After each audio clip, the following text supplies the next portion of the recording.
Welcome to The Last Breakfast. Please enjoy the video. You begin by confirming prerequisites and taking the first actionable steps. Install VS Code and the SDK you need. For Android, get Android SDK and platform tools. Once done, enable virtualization in BIOS or UEFI so emulators run smoothly. Then add the VS Code extensions for Android Emulator, Flutter, or React Native depending on your project.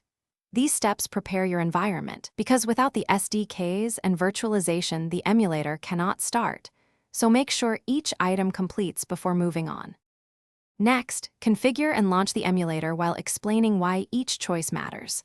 Open AVD Manager or SDK Manager to create a new virtual device. Pick a device profile and an API level that matches your app. Allocate realistic RAM and storage so performance is acceptable. Lower specs can cause slow boots.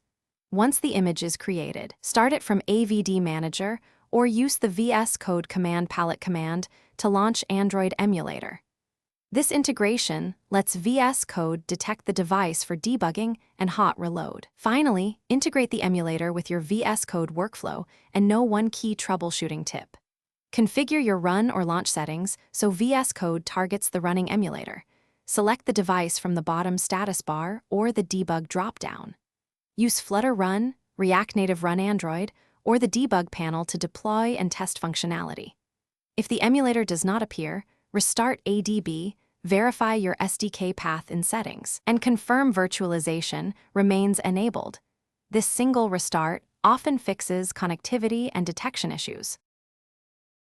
Thanks for watching. If this was helpful, leave a like and consider subscribing. See you next time.